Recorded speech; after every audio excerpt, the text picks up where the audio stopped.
Testing, testing, 1, 2.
Good evening, Summer Glen.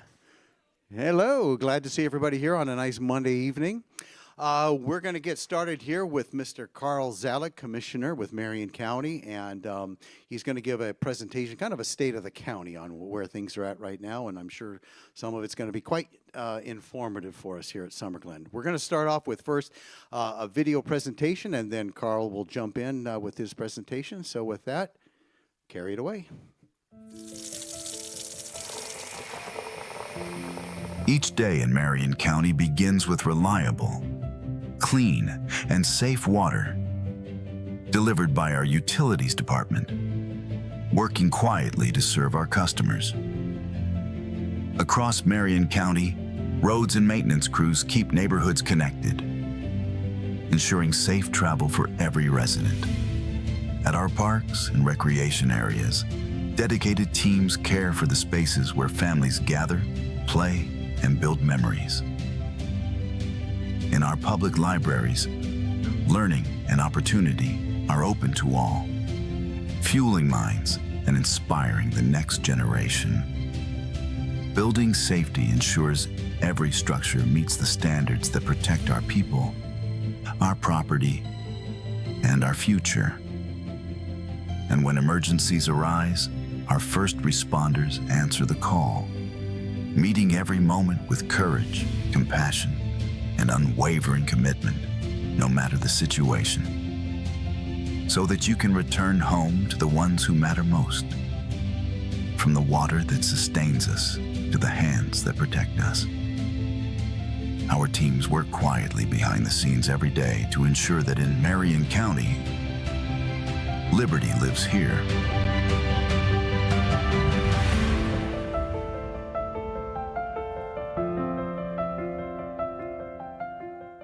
All right, good evening, everybody. Thank you guys for being here today. My name is Commissioner Carl Zalek, and I have the ultimate privilege of being your chairman for Marion County Commission. Kathy Bryant sends her regards. She loves you, by the way. You know, this year we've been going around talking to the community about we've got a lot of great things happening, and of course we have some challenges. So welcome to the 2026 State of the County. We're really glad that citizens like you take the time out to come learn and just and just love on your community a little bit. And that's what I'm going to try to do tonight. This year is especially meaningful because we're celebrating something truly historical, America's 250th birthday. And our theme this year is all about celebrating America and the incredible country we live in, and all the people that made that happen. Because this is not just a milestone, but a reminder of who we are and how we got here as a community and a country.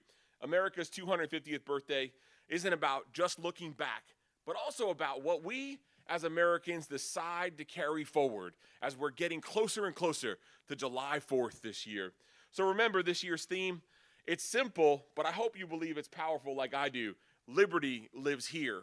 That's a choice that we have to make, not just as people of Marion County, but as Americans. In the video you just watched, hopefully it offered a small glimpse into a few of the departments, and we have 27 of them, of how your county departments work every single day, often behind the scenes to provide those essential services for families, businesses, and of course, our visitors alike.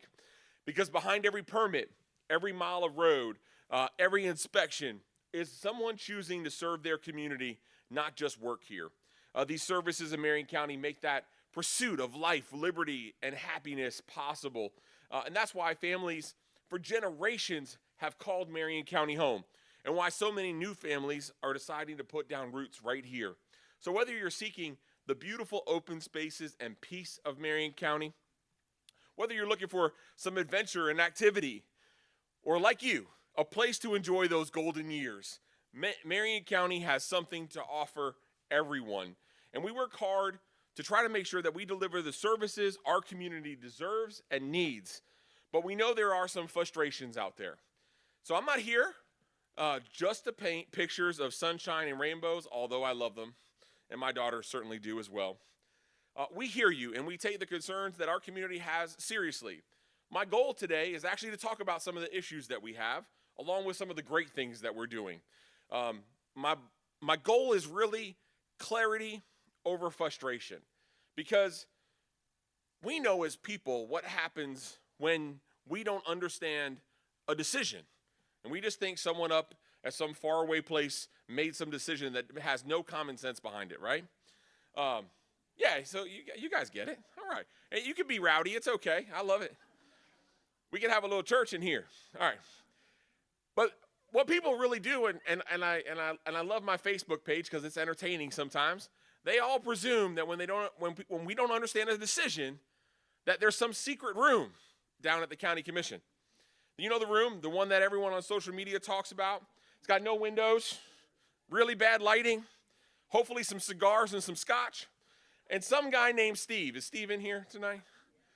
Oh, Steve, where's Steve? Oh, there's Steve. Hey, Steve. Some guy named Steve who never shows up to the meetings, but somehow that guy decides everything. You know the Steves in the room. But just to be clear, there is no secret room down in Marion County. Unfortunately, they're just conference rooms that look like this.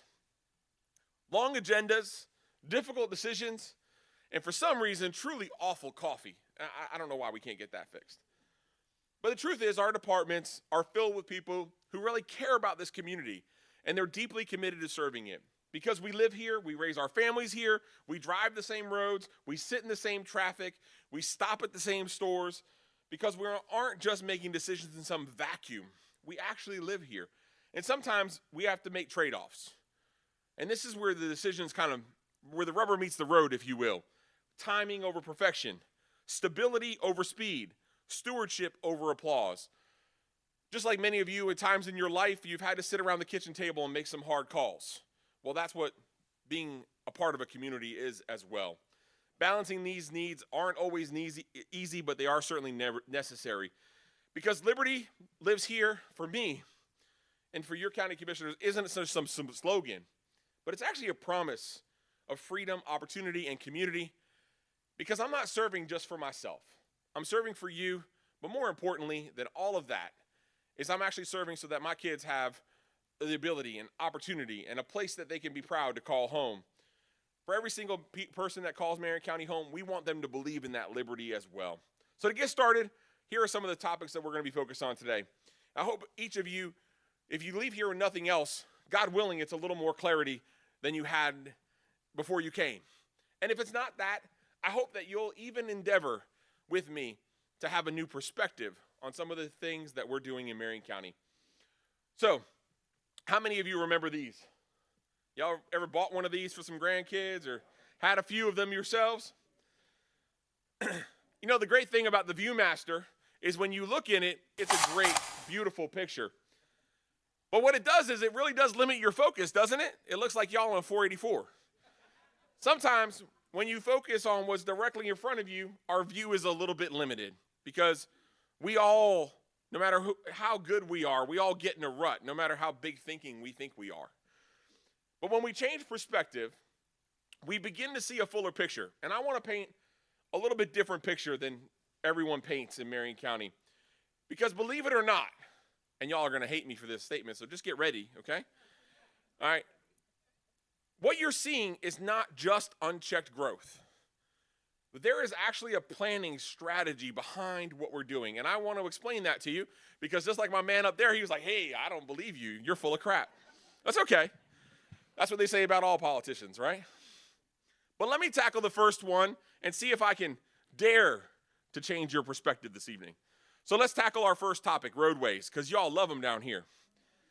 Because whether you're headed to work, taking the kids to practice, or me taking my little girls to ballet and my boys to something else, you know, we're all just trying to get across town, and traffic affects all of us, and we get it. When I'm trying to get around town, I feel it too. And I do drive 484, believe it or not. So just like this comment that we see all the time is, why is Marion County so behind in road projects and road improvements and construction? And I'll have to agree with you. There are plenty of road projects, and a handful of them, including yours at 484, that have just taken simply too long. But I want to explain it to you, at least from my perspective. So let me share a few things. Marion County maintains a variety of roads, totaling more than 3,000 miles of roads. That's enough road to stretch from here all the way to Portland, Oregon. So I just want you to know that we have a lot of roads and a lot of miles of road, okay? And so you have to have the perspective that we have to fix a lot. And that doesn't even include the state roads, all right? So that doesn't include I-75. It doesn't include State Road 200. It doesn't include State Road 40. It doesn't include 27 and any other state and or federal highway. I'm just talking about we have 3,000 miles of road that are just Marion counties. So when you think about it, it starts to change your perspective just slightly. So where a simple resurfacing project can take about a year, a major corridor or interchange can take 5, 10, and just like 49th Street, 15 years to actually get accomplished. It's because we have to take those essential steps to protect taxpayers, do the proper planning, file all the federal programs and state laws and all of the things that have to happen, eminent domain and so many more. And of course, funding has affected this timeline and the projects because previously, all of the penny sales tax, they were renewed in 4-year terms, right? The two that we had before, making it difficult to actually plan the long-term projects because how long did I tell you they take? To do anything major, it takes 5, 10, and 15 years to actually program and get done and constructed. Now, thankfully, recently with the 20-year sales tax, we finally have the fuel to move the projects that are long-term, that have been hanging up our county for over a decade. We have the ability to move those projects forward. So thank you for Marion County for y'all supporting it and so many others. With the guaranteed funding in place, we're back on track with stronger planning and a long-range transportation plan. If you haven't read it and you want to, the 2050 plan is there for you. It is driving our future forward about all the things we're doing in Marion County. Yep, really. So now, let's take a quick look at some road projects designed to ease congestion and our community moving forward. Over the past year, the county has invested nearly $100 million in construction of road projects designed to reduce congestion, improve traffic flow, and make travel safer and more efficient for everyone. As we continue forward through the end of this fiscal year, we have nearly $153 million worth of road construction anticipated. These projects range from new routes, resurfacing, and signal modifications to the creation of new roadway lanes. In the Southwest, the intersection at 484 and Marion Oaks Boulevard has already received upgrades making travel smoother and safer in this busy area, creating improved traffic flow, safer turns, and updated signals. Nearby is one of the most significant projects underway, the Marion Oaks Manor Extension. Stretching from Southeast Highway 475 to Southwest 49th Court Road, this new 4-lane roadway, still in design, will include an overpass at I-75, creating a vital new connection across the county benefiting both our residents and commercial traffic. Recently completed, drivers are now able to travel north along the Southwest 49th Avenue corridor, from Marion Oaks to the area behind the Heathbrook Mall, without using State Road 200 or I-75, helping to bypass congestion and make everyday trips faster and easier. With the Southwest 49th Avenue project complete, Southwest 66th Street can close so FDOT can replace the bridge over I-75. After multiple recent strikes, the bridge will be raised and widened for improved safety. Throughout construction, clear signage and regular updates will help guide drivers through detours and minimize impacts on the community. And finally, in Northwest Marion County, the construction of a new 4-lane road, Northwest 49th and Northwest 35th Street, is creating a much-needed east-west connector for local traffic between 225A, also known as Northwest 70th Avenue and I-75. These are just a handful of the projects already underway that represent Marion County's commitment to connecting communities, enhancing safety, and supporting a transportation network that works efficiently for all residents. Together, we're moving Marion County forward, one road at a time. Good. I'm glad. Y'all a rowdy bunch. I love y'all. Thank you, Lord. All right. So, I wasn't, by the way, that thing is not referring to 484 and I-75, right? It's the improvements in the turn lanes we've actually made on Marion Oaks Boulevard, okay? So just for my rowdy bunch over here, I love you, okay? We are doing the best we can with what we have to work with. And I know that sounds like I'm trying to placate you, but let me explain something that happened on 484. So, because I'm surprised that I thought a lot of people knew this, but some of them don't. And so if you already know, I apologize for repeating. But if you do know what happened in the delay of I-75 and what FDOT's project, let me just rephrase this, okay? It's FDOT's project at 484, not Marion County's project at 484. They were supposed to widen underneath I-75, right? What happened?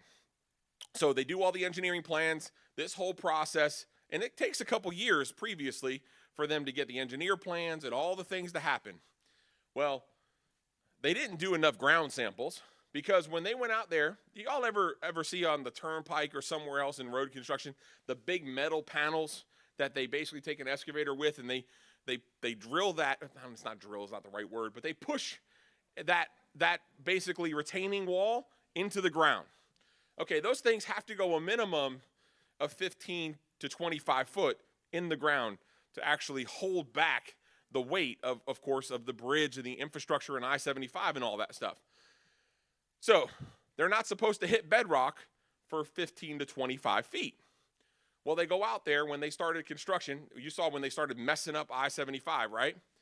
Well, when they went and did that, they hit bedrock within 1.5 to 2 foot.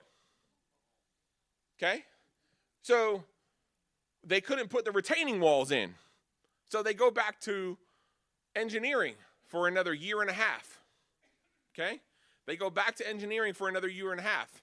And then recently, in the last 6 to 8 months, they come back to us and say, we can't make the cost-benefit analysis work, right? Because instead of going down and putting the retaining wall in, they have to do a counter, what they call basically a counter lever system, where they basically have to go underneath the interstate and tie the connection back in to hold up the retaining wall, right? Like a lever system type of thing.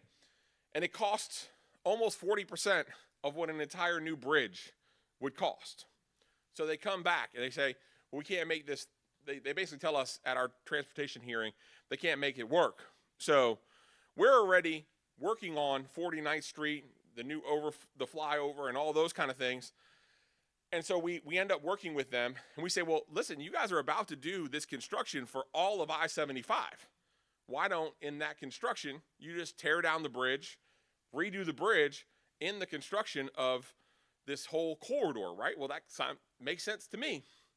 Well, of course, after a little while, they come back, and they don't get allocated enough money from the legislature to put the bridge in, because they have a couple bridges they're doing along the way, and that bridge is not in the budget. And say, okay, well, how about if Marion County comes to the table and we pledge our tax revenue and you build the bridge, and we'll take out a bond and we'll figure out how to do that. Well, they're not able to make that work either. So we're continuing to come to the table, and I just want you to know that we're continuing to negotiate that process to try to figure out how to do it. And at the end of the day, what very well may happen is we'll probably end up pulling a bond and doing it ourselves, and working with and trying to get a federal permit. That's where we're at. The good thing is that we're already well underway for 49th Street, and we'll probably have that done before they ever get anything done with the actual interchange outside of expanding the lanes. And we'll get the flyover put in and allow access across back and forth of I-75 probably before they ever do that. So I'm sure you have questions about that. We could talk a little more about that as we get through this presentation. But I just wanted you to know what actually happened at the construction. And the second thing that happens is because there's 13 miles between that interchange and the one on 200, and approximately 10, 11, 12 miles, I can't remember exactly what it is, to Wildwood. What ends up happening is that FDOT in their center in over in like Seminole County there, where they have their big transportation, when they get backed up on I-75, they have to prioritize getting cars off of I-75, which ends up deferring lights on 484, and that's why you see so much traffic backed up. And we're going to continue to work with them. We're signalizing more and more lights and trying to put that on a system for management. We're in a study right now to continue to try to make those lights work even better. But I just want you to know why the things that are happening, why the frustrations that are happening are actually happening. Because even though I can't fix some of them right now, I want to tell you the absolute truth as far as I know it, to the best of my ability. So as we move on, and I'll come back to this with all of your questions, I promise, however long you want to talk about it. We'll also see substantial progression happening at I-75 and 49th Street. The good news about that interchange coming into play, by the way, we've been working on that interchange as well for over 15 years, just so you have perspective. I just want you to know how long it takes to get a permit through the federal government, okay? But the Buc-ee's has gone back about a year and a half from when they were supposed to open. So 2029, we are all one step closer to some brisket sandwiches and some beaver nuggets. They are coming. As you saw, the road projects these things are very complex. They are not easily done. But in 2026, 27, there will be years where you actually see on the local road system our plans that we've had and we've been working on for a couple years become pavement. So I assure you, you'll see visible countywide push, and you see it down here on a regular basis of roads being built. A big part of improving our infrastructure is also improving our community and our communication. So which is why, if you have a phone, please take it out. We're launching this program called Engage Marion. If you want to take a picture of the QR code, please feel free. This platform will allow residents to see the projects, the maps, and the timelines, and all of the updates in one simple place. So you won't have to worry about some newspaper or Facebook blog or some other way to get the information. We'll be giving it out directly from and how it works on our platform, Engage Marion. No guessing, no confusion, just clear information directly from the horse's mouth, as we like to say. So another way to stay up to date is if you want to follow me and some of the other commissioners, we do a straight from the chair after every board meeting, and I update that on my personal social medias. So if you want to engage, follow, comment, like, subscribe, or holler at me, you can do that right here. So don't forget to follow us. So now that we have a little bit better understanding of some of the road projects, I said a little bit better, okay? We can get it onto another topic to shed some light. So we like to talk about property rights as well, as we're talking about all the things and the growth that's going on in Marion County. More importantly, let's talk about sometimes what's a hot topic is car washes. Because people, yeah, you love the car washes, right? Obviously, you all have some really dirty cars and golf carts. Because a question we get online all the time is, why are we allowing so many car washes in Marion County? Well, the truth is, believe it or not, local governments don't select which brand of car wash goes on which corner. We don't pick winners and losers. Our role is to do a few things in planning and zoning. We actually are mandated to protect property rights, both in our Constitution of the United States of America and our Florida Constitution. We have one of the strongest property rights clauses in the country. Enforce zoning, safety, and environmental standards. Because if a property owner follows the rules, meets all the codes, and complies with the state law, the county cannot legally just deny it simply because it's unpopular or it gets a lot of Facebook likes. I don't know why. But it's why property rights actually matter. Is because private landowners should have a predictable and fair uses and rules for their property of what they can and can't do. For example, if you look, here's our urban growth boundary on the map. This helps us balance individual rights with community goals, and this is the drawing line between areas intended for more intensive growth and development and those meant to remain rural and agricultural. In Marion County, the existing urban growth boundary covers approximately 200 square miles, or roughly 122,000 acres, and 50% of that acreage is still available, as you can see on the screen. By using the urban growth boundary, here's our goal, is we aim to make the infrastructure more efficient and cost-effective per mile, limit sprawl into our rural areas, protect our farms and sensitive lands, and provide, to the best of our ability, clear expectations for land use inside the urban growth boundary. So think of our community a little bit like a working system. Some areas are built to support housing, jobs, and activity. Others are meant to remain productive farmland and open space. The urban growth boundary keeps those roles clear. It directs housing growth, commercial growth, restaurant growth, all of those kind of things, and protects our farmlands from becoming the default place for development. So this isn't about stopping opportunity, but it's actually trying to help with a plan to steward our growth responsibly so that we have the farms we love for generations to come. So when someone sees another car wash going up and thinks, oh, great, those moronic county commissioners put in another one, the reality is our role is to ensure the property and the project complies with local regulation. And listen, my friends, this is the most important part, that it is the business taking the risk. If there's too many car washes, that's on them. If there's too many gas stations, that's on them. If there's too many, I don't know, what else is the other complaint? We get storage, another storage facility. I don't know, y'all got a lot of crap, by the way.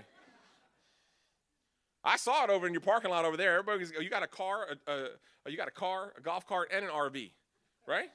Everybody in here. So I'm just teasing. But listen, the reality is that because if government, the true statement is if government can deny one legal business based on our opinion as a board, well, then we can deny yours too. And that's the fundamental right of the protection of America. The principle matters even when the project is unpopular. So whether it's a car wash, storage facility, family-owned shop, the ultimate business risk needs to lie with the owner, not the government. And for the record, just so you know, approving car washes does not come with unlimited free car washes, because you can go check out my dirty truck outside, just in case you wanted to verify. Because what truly makes our community special actually is our natural beauty. It's probably why y'all moved here, isn't it? I don't know about you, but you guys have one of the most pretty entrances in all of Marion County. The trees and the corridor, when you come in your entrance, is absolutely gorgeous. It's because of those things and the open countryside, it's what makes so many people proud to call the horse capital of the world home. And it's why your county commission works so hard to preserve that very title and the lands that make us that way for generations to come. On this topic, we get this question on a regular basis. How can we be the horse capital of the world and we're paving over all of the farmlands? Right? Y'all agree? All right, yeah, here we go. Yes. Someone say amen, all right? We'll be ready to go. Just kidding. Again, this goes back to perspective. So I want to paint a picture for you and maybe even challenge you a little bit. Because if you look at Marion County, it covers more than 1 million acres of land. 1 million acres. We're one of the biggest counties in Florida. And if you live in some of the southern areas like this, you may not realize the large amount of land that is protected in the north part of our county. And I want to show you something. There is nearly 200,000 acres within our farmland preservation area that you see up here that is protected. This area was established more than 20 years ago to protect our agricultural lands and the county's rural equestrian character. So while the designation, it doesn't outright prohibit development, but here's what it says. It requires that land use and zoning decisions support preserving the agricultural areas. And if you're not sure where to find these areas, just follow the signage throughout the county. And I hope you guys have taken a Sunday drive recently and check out some of the rural countryside that is truly unique in all of Florida. So check out those signs, follow it, take a trip. And when I was talking about the land use has to match, so here's what I'm thinking. And here's what we actually use as a rule, is that when something is developed in the farmland preservation, it has to actually support farmers. It has to support equestrians. It has to support that type of industry. So think about the things that do that. Hay and feed stores, veteran offices, veterinarians, all of the stuff, shavings, horse bedding, all of that kind of stuff. Well, that's an appropriate business in the farmland preservation. But another Starbucks is not, okay? And so you kind of get the feel. And maybe it is, I don't know. In addition to the farmland preservation area, there are nearly 300,000 acres preserved in our Ocala National Forest. So the truth is that I know our perspectives can be shifted sometimes, but the truth is more than half of Marion County is in preservation from development in one way or another. So no, we're not just paving all over our farmlands. We're trying to grow where it makes sense and protecting what actually defines us. Now, I know over the last few years, since COVID, we've experienced incredible growth. It happens when you're the freest state in the country and people want to come here and chase a little freedom for themselves. And our governor didn't help us in the growth cause, okay? He invited people to come to the free state of Florida, and we have gotten plenty of them. So we aren't just trying to protect our farmlands, though. We are trying to protect the taxpayers through impact fees. This is one of the things that is very confusing, and I want to take a moment to explain it. Because these fees and impact fees help us bridge the gap of the cost of infrastructure required for new development. But we still hear the question, why aren't developers paying their fair share for growth in our county? And that's a great question. Because the truth is, they pay their fair share as defined by state statute.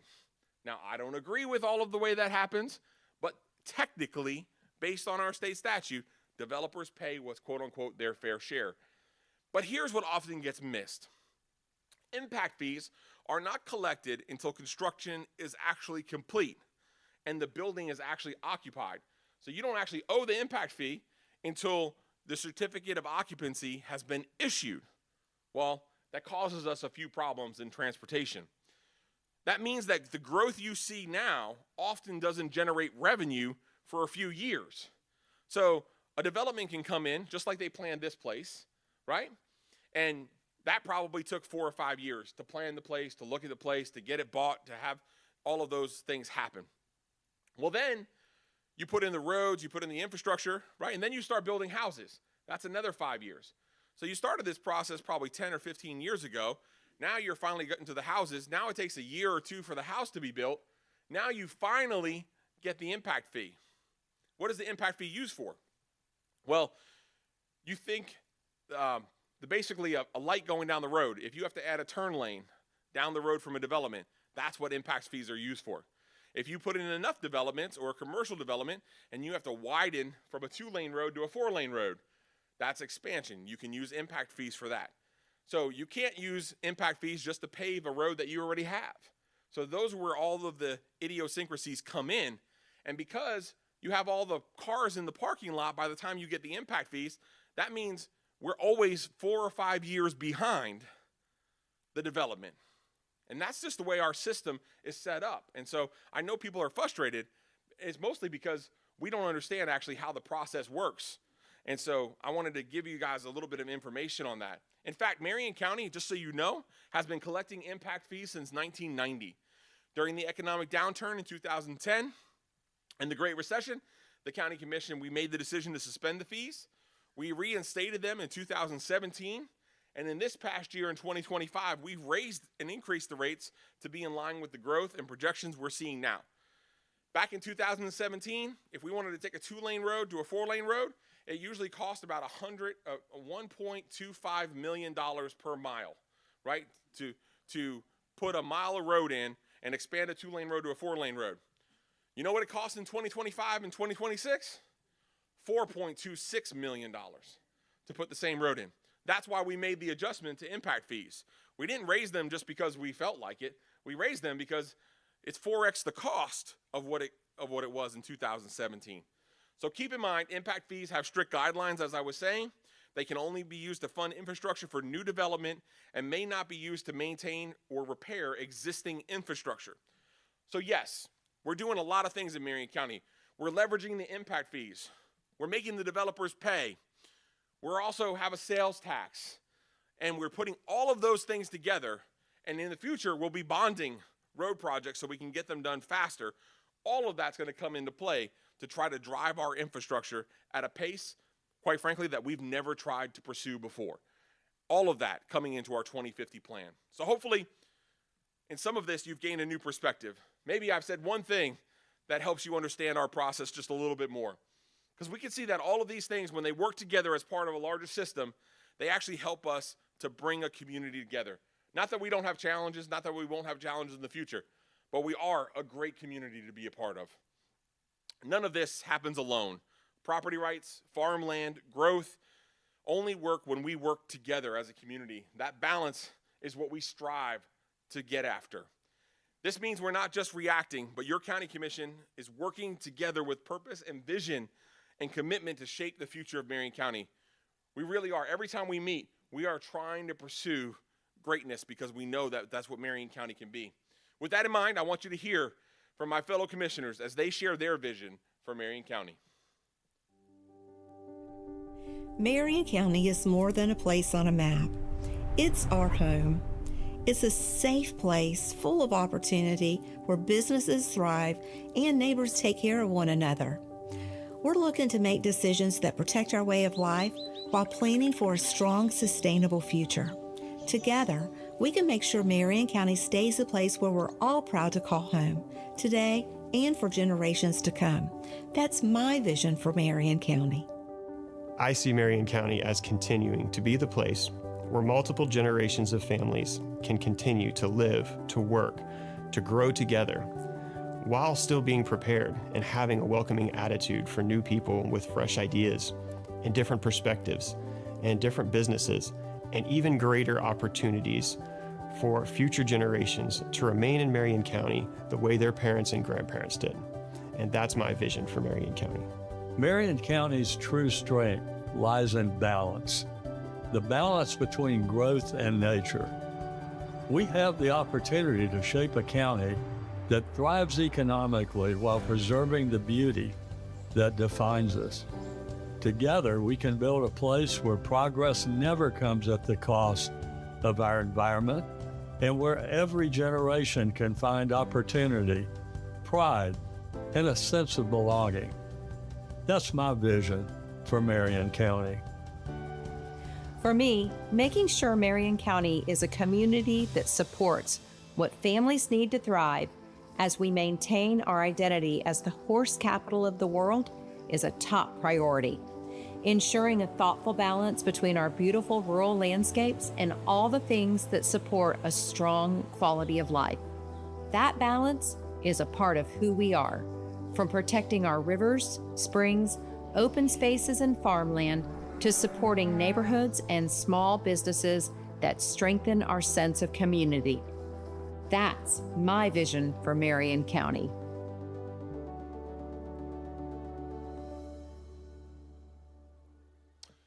Thank you. I get to work with a great group of commissioners. When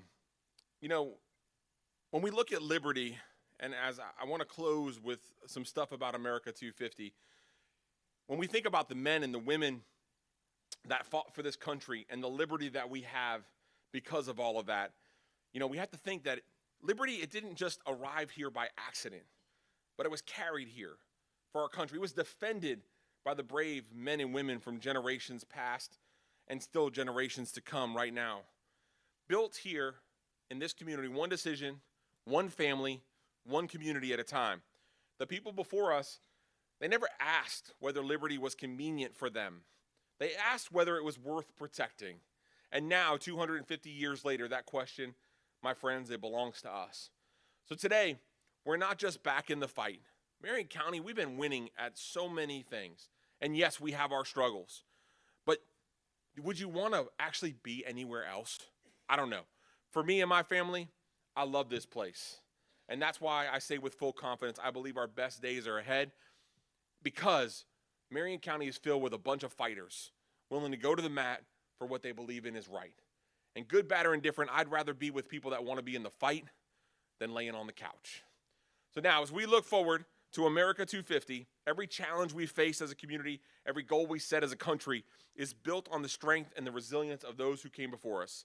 And as we look to that future, we stand on the strong foundation laid by the hardworking Americans of the past. So I hope you're ready. Hold on to your seats as we get ready to celebrate this great anniversary.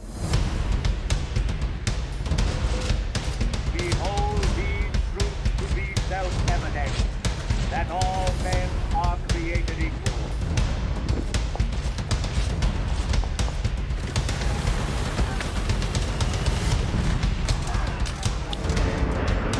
I have a dream.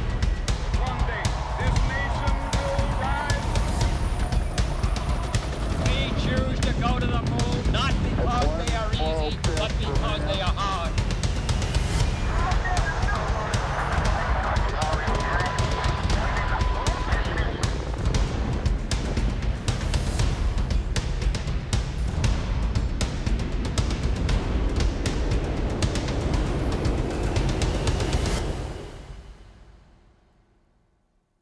In less than 100 days, we're going to be celebrating America's 250th birthday, unlike anything we've ever tried to do before.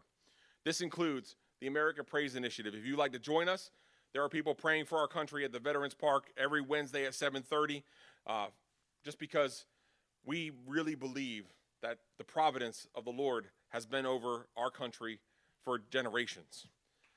Thank you. If you would please stand up, any veterans in the house, we want to honor you.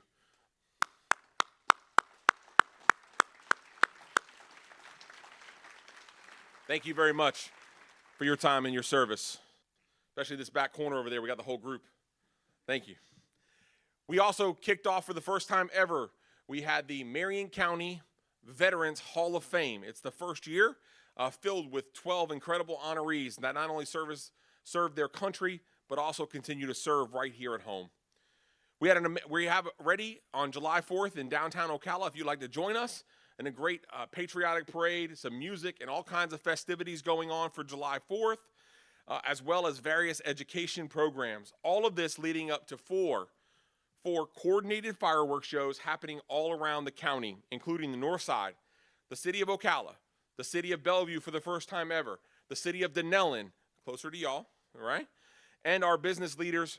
So we want to invite you to be a part of that. We've got a few different ways that you can actually be a part of it. Back here we have a table, has a little more America 250 stuff. If you aren't on our Facebook page, we have a Marion Celebrates Marion County. You can sign up, you can support. We got all kinds of really cool, if you like the logo and you want to help support, you can buy your great husband a hat. Looks like some of y'all need one, right? Just like me. And shirts and all that kind of stuff. If you want to participate and just have the logo or a challenge coin or something like that, it's a really cool opportunity for you to help us raise some money to put on these shows, right? It costs a lot of money to do that, but with every person helping just a little bit, we can make it happen. We want to make sure that when people come and celebrate America 250, they remember where they were. They remember this incredible occasion. And when people ask, where were you and how were you a part of America 250, you'll be able to tell them you're a part of what made it happen. So you can go to the webpage to learn more. There's also opportunities to volunteer. we're trying to ask out there everyone to volunteer 4 hours. Just in the sake, you don't have to do it at 4th of July. You can do it in many different ways. But just think about the gratefulness of being part of this great country and give 4 hours for the 4th of July. Everyone can participate in this really great way. We're asking everybody, I don't care whether it's on your car or your golf cart, on your house, however you can do it, but fly our colors, fly the flag, oh glory. Get her out of the garage and put her on the house, put her on the car, put her in some way just to say that you're proud to be an American. And as we come to a close this afternoon and this evening, I hope that I've been able to bring some point of clarity, something that you maybe didn't know before, some new perspective. Because as we move forward and gather, let us remember that growth, infrastructure, planning, they're not just these policies on paper. They affect real people in real lives. They're about protecting the freedom, opportunity, and the quality of life that makes Marion County a special place, and a place that hopefully all of you are proud to call home. If you remember one thing from tonight, I hope you remember this, that liberty lives in you. It lives in me, and it lives here because we choose to carry it forward. And if it lives here today, it's because we believed enough to carry that very thing forward. By the way, I hope that on the 4th of July, the only thing that you celebrate is just a couple hamburgers on the grill. I hope that this 4th of July reminds us that we get to live in the blessings of a country like no one else ever gets to experience. We are the great experiment. We are exceptional, and we are Americans. With the strength and the foundation that was given before us, I hope that you'll help us to sow the seeds so that America isn't just an experiment, but it is a legacy of so many hundreds of years that thousands of years from now, people will be talking about that place that had a constitution, that place that had freedom, that place that defined liberty. Because if we believe in it and we carry it together, we'll make sure that it lives at least another 250 years. Thank you for allowing me to be here and share with you. We love you, and I'll be happy to take some questions. So, ladies and gentlemen, the way we'll do this is I hope that you'll actually ask a question and not a statement. That is the point, just so we know. We'll start off with some guidelines. If you go on a rant, I love you, but I'll ask you to sit down, okay? And by the way, will you just give the guys in the back here that put this presentation and stuff together, Austin and Mark and our team, a round of applause. They really, when I became chair, they were like, hey, how about we don't do one of those boring presentations? How about we liven it up a little bit? So I hope you like the videos and some of the stuff that our team worked really hard to put together to make that happen. Stand up. All right, now we'll get started. Yes, sir. Yes, I heard there's, you talk about preservation areas. Yes, sir. I heard there's a preservation area on 484 is trying to be rezoned commercial. And if that's true, how are you going to vote on that coming up the first part of June of this year? I understand. I actually haven't seen the entire case yet, and so I don't think it's fair to comment on it. When we sit in a quasi-judicial hearing, here's how it's supposed to work in technicality. It's right, it's like the five of us sit as judges, and we're supposed to be able to hear the case from both sides and then make a judgment on it.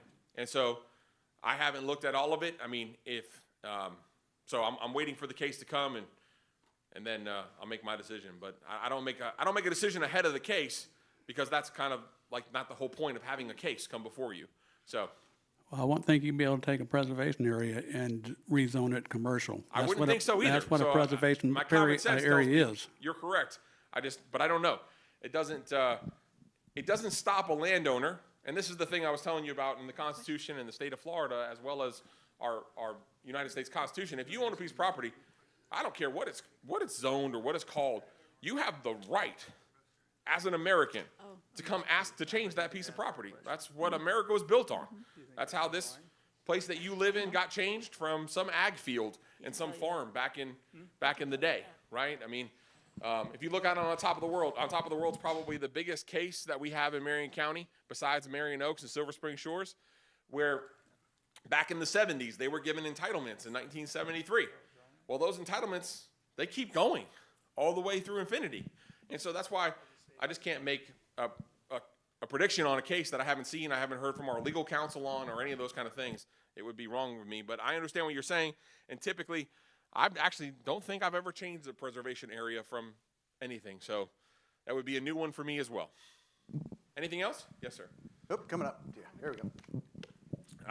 I think they want to use the mics for the live stream, so just raise your hand. Look, go back to the interstate over Yes, here. sir. I understand what you're doing, and I appreciate your discussion on it. Yes, sir. But where you're coming and where the roads meet and what they're presently doing, they're looking for accidents to happen because of the markings on the road. Okay. If you are westbound coming off of 475, you have a lane that goes off to the interstate, which was a new lane that to go north on. And then they put a lane to go south on. But they put 2 other lanes in there.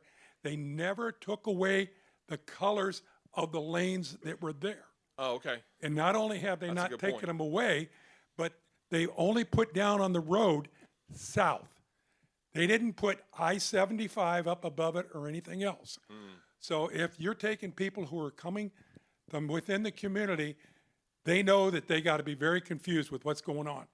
And when they get underneath the bridge, they put an additional lane on for people coming off of the roadway. And where they come off of the roadway, they didn't do anything to change the lane to the left traffic that's continuing on ahead, because the tractor trailers, when they're coming up here, they have to be able to make that turn. And to make that turn, there's only so much in front of the truck stop to be able to get into. Yeah. So you're pulling the people, and the people are then trying to get over to the right, which they had been doing historically, but we put another lane in there. They don't have the lanes marked. Okay. And they are having accidents out there regularly. Okay. The poor guy that's coming up and realizes that he hasn't got anywhere to go, and he tries cutting in, and the guy that wants to make a left-hand turn, and the guy that's coming down the hill going east, we got a 3-car accident. Okay. That's a great point. I'll make sure that we send that recommendation. I mean, I don't know why it's not marked, but I'll make sure I look at it again. So. Yes, sir. Testing. Yes, sir. All right.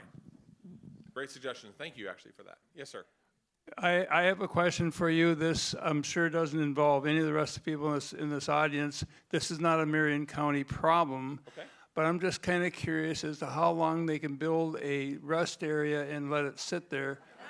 And I knew I could.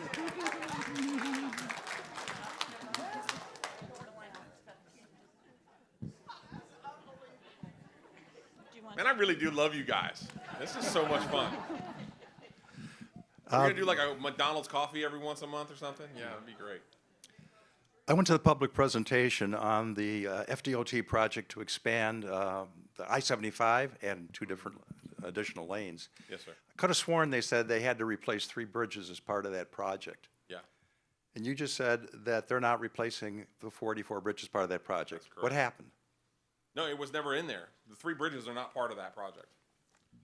So, just so yeah. That project goes all the way that project goes all the way down from somewhere in Wildwood to 200.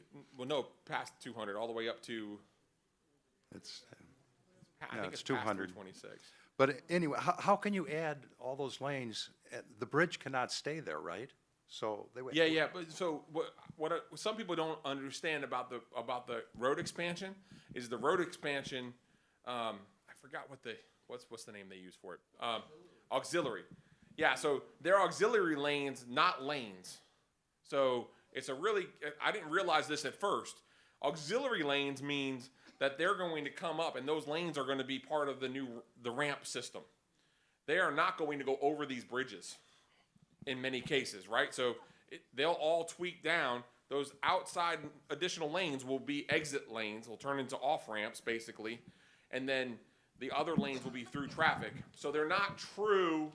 I know they sold it as lanes, but they're auxiliary lanes. Okay. Wait. Okay. Question about the flyway or overpass, Yes, whatever sir. you want to call it, over I-75 on 49th Street. Yes, sir. Why in God's name don't you just make that a true exit, on-ramp and off-ramp for I-75. That way it's going to take some load right off of this exit ramp and make it so much easier for 484. Yes, sir. That, I think, is a god-awful good question. It's a great question. Man, you're smart. I like this guy. So you're absolutely right. The reason why we don't do that and why we haven't done it so far is because of federal regulation on the interstate, okay? So we can do an overpass, and it's limited regulation. We start affecting I-75 traffic, and the permit process is years more. So it is better, and communities have done this across the state of Florida, it is better for us to put in and to try to plan for an interchange, right? But it is better to put in an initial flyover and then come back and put over the next few years, right, go through the process of putting in additional lanes, ramps, and those kind of things as auxiliary to the flyover, right? So that we can actually get the flyover done in the next 5 years. Otherwise, it'll be 15 years like what we're doing on 49th Street. And we don't want to take that long. We want to bring, because there are also people, believe it or not, which I find interesting. I have seen studies where some people would debate with you the fact that an interchange will actually produce more traffic flow. There are some people that believe when you put interchanges in that you actually increase the traffic to an area, especially when they're close like that, versus a flyover that will allow the local traffic to move quicker and faster without being impeded. So there are two different trains of thought. I agree with you, but I think it's the reason why we're doing it is because we can get that permit in 5 years and not have to wait 15 years. That's the honest to God truth. Eventually, it will become an interchange. There's also two other things that cause issues, and that is the scale. So because of the scale and the proximity to the truck weighing station is, I don't even know if you would be allowed technically to put an interchange in that close to the weigh station. So what we would have to do is what they did in Volusia County, and you would actually probably come through the weigh station at some level and tie in the weigh station to the interchange, and then that causes even more issues and more permits. And so so that's why we haven't done it in the initial plan. The initial plan is just to open up more capacity for everybody in the south end of town. So I hope that explains some of the answers and some of the reasons behind it to the best of my ability. Without being an engineer, although I pretend to be one on Tuesdays during the board meetings. All right, thank you. So, okay, yes, sir. My question. Yes, sir. You know Stephen? Yes. Okay, good. 2 years ago, when we talked about 20th Avenue Road and 484, moving the U-turn further down to make that U-turn down further instead of letting people do, he said there's less than 40 U-turns a day. Okay. Tell him. He's a liar? Tell him, please. I feel it coming on. Okay. I feel the punchline. In 30 minutes, sitting in the Burger King parking lot, there were 33 U-turns. Okay. So he's full of that Alabama stuff, too. So please tell him. Yes, sir. I will tell him with pleasure. Oh, wow. Yes. Yeah. Yes, ma'am. Hi. Thank you, Commissioner Zalek, for being here. And my question, I guess, piggybacks on that one.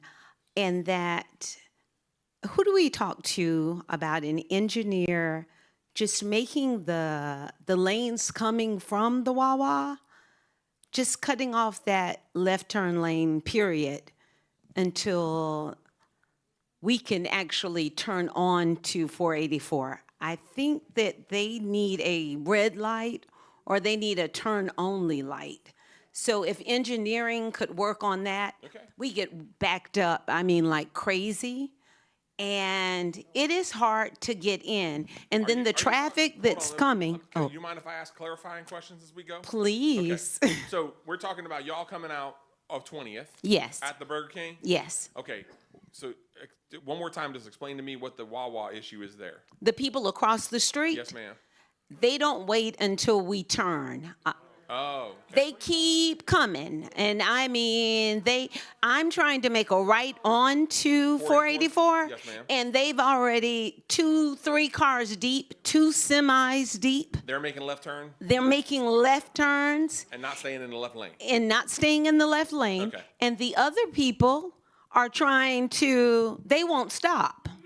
So they're just gonna stop in the middle of the road. Remember how we learned when we took driver's ed and we were like, leave that little gap so, the other people can get onto the road? No, they're gonna taking you on the road with me, girl. Yeah. You need like me. it. Remember driver's ed? I need you. Damn, I'm gonna have you do a seminar out there. They won't stop. They won't stop, and so it's Mark, totally I hope you're getting all bottleneck. this. Please get all of this. Yeah, I hope you get all this. We have major We're gonna go out there and bottlenecks. just paint some lines tonight, y'all. Thank you. Oh, that's what we need around here is a line painting party. All right. That's all right. Go ahead. Yes, ma'am. Back over, Ben. Yes, ma'am. I don't know where I'm going. Yes, sir. Oh, Carl. Yes, sir. Thank you again for coming. So I'm going to go to the other end of the property, the back, right. to the high school. Okay. 'Cause I knew somebody was going to bring up the back end, and it had to be you, boss. I live at that gate. So, unfortunately, or fortunately, I understand the school. Yes, sir. And they built the school board said we have to build a road. They were here, a year ago at least. We have to build an entrance. It's my understanding that the county has now purchased land back from the school for the right of way for the 4 lanes to eventually build your 4 lanes and your flyover. Correct. In the meantime, the contractor out there widened what Kathy Bryan named the goat path right against our fence. And that was so that they could get trucks down onto the property when they were first doing their site work. Yes. So anyways, as that has become a thoroughfare, and we know there's going to be a lot of school traffic, definitely. It's become a thoroughfare, including 53-foot tractor trailers now will come from 20th Avenue Road, weave their way through the woods, get on what we call the goat path, come out to our gate. Then we're going to have school traffic. So originally, of course, when that 4-lane is built, we were promised the 75-foot buffer. So when the school opens, can we get our 75-foot buffer? In other words, put that goat path traffic onto what is now what I call 165th lane, because I believe that's what the school address is. I think that's correct. So street. But anyways, you come out of the woods, get up on the blacktop, and get away from the back of our properties. And that's just a question for Stephen. I know Stephen said he doesn't want to close that right away, but it's going to be really problematic, I believe. So something to think about. And I even have a drawing that our HOA board president created. I'll give it to you later privately. Okay. All right? Thank you. And didn't somebody run the wrong line out here too, or something on one of your DRAs? Yeah. That's an easement issue, yeah. And I think maybe he was the one that was thinking about closing that for you or something. I don't remember what it No, was. he said he can't. The contractor said I can't close it. Oh, because okay. Marion County, technically, that's a right of way. However, you're eventually going to open up. Yeah, but it's our right of way. Exactly. All right. Thank you. So let me just understand, and you guys can all survey and raise your hand. So most of you want it closed? Yeah. Is that the case? Okay. Hey, we're gonna have a fun night tonight, y'all. However, we can handle that old school redneck. You know what I mean? In fairness to our neighbors to the east, a lot of people cut through there to get to their property. That's what I was worried about. Is there property access through there legitimate? No. It's question. I would say, in my mind, it's questionable. However, it's been there for quite a while. So if they could still use what the school has constructed, which I now believe probably belongs to you, and they could just then cut off of that and into the woods. It seems like a simple the fix. road's going to go exactly where the road is planned to go. I know Correct. that part. Correct. But again, your easement question is an interesting one. I will do some research. Okay, and I'll give you what we've designed on paper just for. All Back of the napkin. I love it. Yeah, that's it. All right. Yes, ma'am. Yep. Carl, I attended the meeting in March they had at the Marion Oaks Community Center about 484. Yes, ma'am. And that project, which is just in the real initial planning stage. Mhm. Are we going to have to wait for that to start before they repave and stripe the portion that we travel from 20th over to 475A? I For sure that as to hell happen? hope not. Also, the medians that they put in there Yes. are so wide, it took away, we could have had almost an extra lane on 484 because of those medians. Yes, ma'am. It's a good point. I don't understand it either. But I will ask the question, and I don't understand, because I've asked multiple times about the striping. To your point, I've asked about the striping before, and hopefully we can get that addressed. Carl, one other thing on Yes. on the goat path behind there. It's also become a safety issue because there's potholes, and so cars have been going close to our fence, and so they're really close to that back fence, and so we're also worried about a safety issue of people zooming down there, and one wrong turn they could be in somebody's backyard. So it's a dust I haven't noise been back safety there issue. in a few months, so I'll go drive it and figure it out. Yes, sir. Yes, sir. I'll do it after this meeting. If y'all ever let me out of here. I'm just kidding. Yes, ma'am. Okay, I have a clarification. I was not able to make that March meeting Yes, due to ma'am. commitments. I'm not sure I completely understand where this 49th Street flyover is coming from, going around and Yes, going ma'am. to. My second question, Marion Oaks Course is the back road, right, coming out of us? Okay, Manor. Marion Oaks Manor. As you keep going, they're just couple miles down there, they're building a new road and something's coming in now. Is that You just got Marion it. Oaks? That's What is it. that? That's 49. Yes, it'll tie into Marion Oaks. It'll come behind the back of your subdivision here, in front of the school, between you and the school, and will fly over I-75. Where? Right there, in front of the school. Right here. It's on. No, it's you know where the school road is now. There's a school road that's coming in on 49th, or the extension of Marion Oaks Manor or Lane or whatever that thing is called. I get confused on all the Marion Oaks lanes and all the stuff. But that road that's coming behind, that 4-lane road, eventually, that will be behind your community, that wall, that road will go over I-75. No, it's right in front of the school, that road. Yes, that's. I want to just clarify that, but that's what I understood. It's on the other side of the tree line. We opened up that other piece of it to allow temporary construction access. That's supposed to be temporary, and if I understood correctly, when we did the hearing back in the day, that tree line was supposed to stay. That's what does everybody remember that, right? Okay, so that's what I remember too. I don't know where I'm at, darling, so somebody's got to help me. Yes? For 2.5 years, I've lived. How do you turn It's on. You have to bring it up to your mouth. Just stick it in your... All right, for 2.5 years, we've lived on 14th Avenue Road. We bought this beautiful little house to retire in. A couple of months after we moved in, they started tearing up that little dirt road, fixing it up so trucks can go by. Yes, So ma'am. it's been 2 years. We can't use our back of our yard. The fence is 20 feet from my back door. It is trucks, semis go flying by there. Just the last couple of days, several times a day, there's traffic constantly. It starts like 6:15 or so in the morning. Trucks and cars and trucks and cars going both directions. Our bedrooms are both back there. We can't sleep. It wakes us up at 6 in the morning. People sit out there with their radios blaring in the middle of the night. Like, when we went parking, we were quiet. That's all I got to say about that. All I got to say about that. I don't know, darling. How quiet were you really? Very. We didn't blast our boombox. Hey, you know why though? That's because you were probably in the Cadillac, darling. No, I was not. No. Those things are airtight. No. It was. It's not fun living there. I understand, and I don't mean to. I apologize. You just left this softball up for me, and I have been 2 years. Years. Yes, ma'am.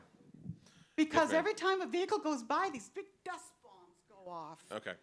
I mean, Well, let me find out. we have a I don't ring know camera why in the there's still an background. I issue. can give you pictures. I think the school is almost done.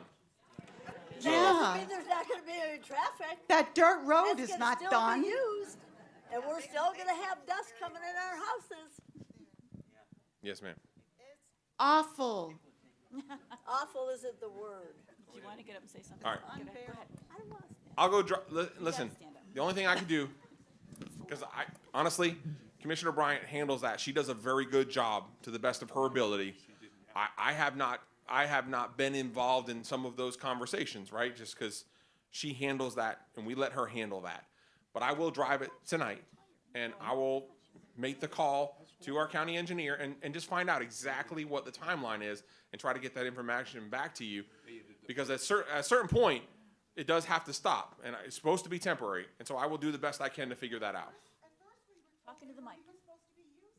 Well, I don't know if that's true, because technically I think it's our easement. And so, no, that's not true. You were lied to in that regard. I apologize. One more. Yep. Go ahead. Hey. I'm charging you double. Somebody already mentioned U-turns. Yes. And how many there were in 30 minutes or whatever. I think that some of the U-turns that are over here on 484 have to be moved further up 484, and they have to be cut into the other side of the road because trucks are bigger now than they used to be. Number one, they're 53 feet long now instead of 48 feet, which means a bigger turning radius because they stop in the middle of the road and back up, and they're blocking traffic, which means more of a delay. Yeah. Not only that, but pickup trucks are bigger today. You know that because you own one. Probably. But they stop when they're turning at the red light here. Yes, sir. They can't make and swing the turn. Yeah. They have to stop, back up, and swing again. Yes. It's blocking traffic for those who are trying to make a left-hand turn. And It's a mess. It's the hardest part about, trying to modify existing infrastructure right there, because there's not a lot of places to go, right? Between the pilot. Further up the road, Carl, And I there's more room. understand what you're saying, but then you limit access. It's more complicated than just that. But I understand what you're saying. I will ask our guys to look at it again. Really, it's something. Yes. And then over here at the truck stop, Yes, I when know we the truck come stop. out onto 20th, or are trying to turn, Yes, sir. they're trying to, and they swing out into our lane Of course. because they need They more don't have room. they don't have any other way to do it. Yes, sir. Well, Yes, sir. it shouldn't be a truck stop there then. Yeah. They were there a lot longer than a lot of other things. Maybe so, but they're getting bigger. I understand. Yes, ma'am. Is there a speed limit on the goat path? I don't think so. Well, I would It's love supposed to be for- goat speed. I'm going to put one up for you. Well, we'll see how that works. Yeah. They speed down that dirt road, and Okay. I mean speed. The dust, it just. Never any policemen there. What's that? Right. Yeah. Is there supposed to be some kind of a speed limit? That's true. I don't even know. Okay, so it's not a road. So why are I don't they even think it's a road, speeding? right? That's. Well, it's because it's so. Again, there has to be an easement for construction. People are taking advantage of that, and so I've got to figure out if there's something we Right. can do to police it. And we're paying the price for it. We cannot sit on our lanai. I understand. I cannot use my bird cage. I cannot have company over to my home because it's filthy because of all the dirt that these cars and trucks are creating. And I don't see an end to it. I mean, even when the school gets opened up, there's going to be more people driving up and down. It's not going to get less. It's going to get more and worse. Thank you, ma'am. Anybody else? You coming up? Here you go. Yes, sir.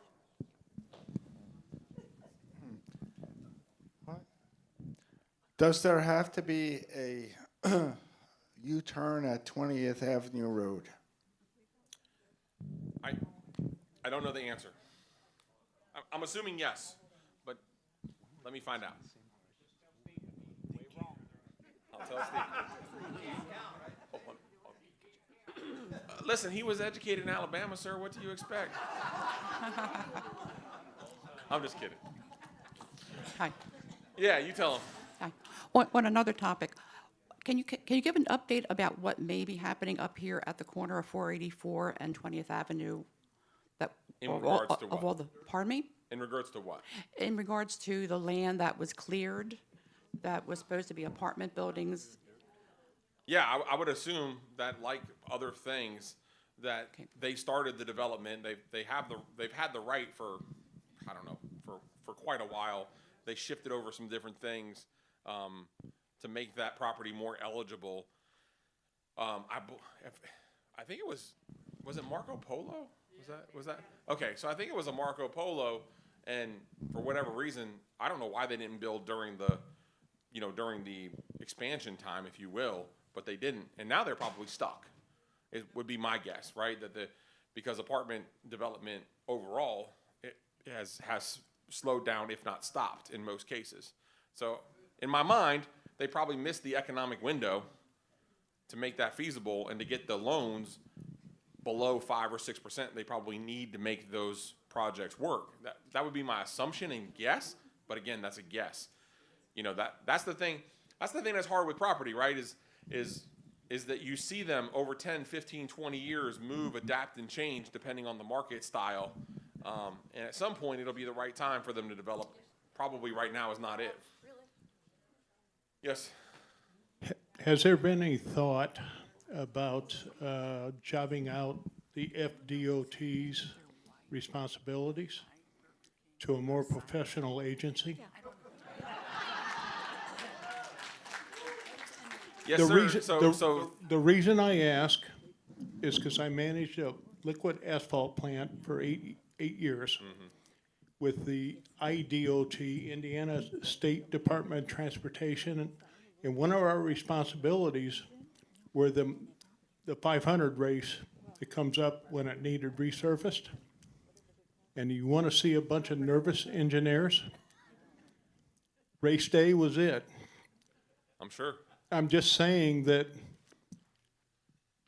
I've lived here for 5 years, and that 484 is still a mess. And I'm out of patience with it. And just saying, has there been any thought to that, or a penalty when it's built? If you don't get it done within a certain time frame, and weather permitting, but this is ridiculous. Yes, sir. I agree. But I don't have a good answer for you because it's not my project. I'm not, and the problem is that, listen, what makes it very difficult is that FDOT has certain responsibilities. We don't have those responsibilities. Take on those responsibilities ends up costing our taxpayers proportionately more. And so these projects aren't small, right? The project to rebuild that bridge is $150 million today, and probably by the time you actually get done constructing it, $200 and something million. We don't have the ability to go in there and be like, oh, FDOT, pay us back later. We love you, right? Like we just don't have that kind of bandwidth, and so that's the struggle. If we did, we'd just go do it. But I'm a simple man.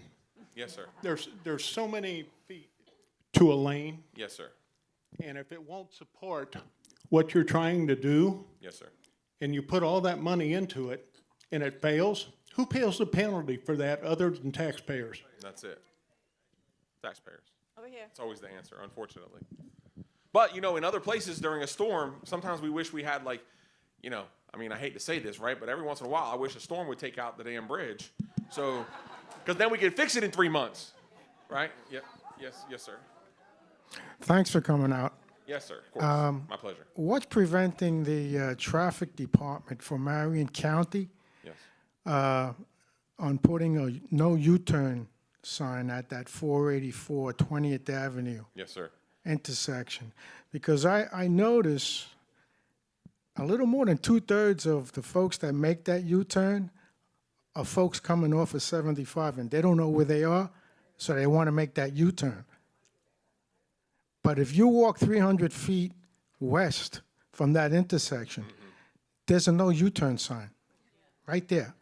Nobody uses it because it's so far away. Why can't they take that sign, move it up to the intersection? Yes, sir. Tonight. Yeah, let me look into it. I think the gentleman over here said what it was, and it's an engineer from Alabama. Honestly, all kidding aside, I'll ask him. I don't have the answer to that. What I do know is that when they're doing something, it's more complicated than just moving a sign. So there's got to be a reason. I don't know the exact reason. I'm not going to pretend like I do, but I'll try to figure it out. All right, so ladies and gentlemen, maybe we'll take one or two more, but I want to wrap this up, and then if you want to see me, I'll stay. But, that's I was told the reason for no sign at the corner is that the traffic moves too quickly further down. okay. Could be. I don't know. But, I mean, that doesn't eliminate the risks of getting into an accident on that corner. I understand. I'll have them look at it again, just verify for my own easement.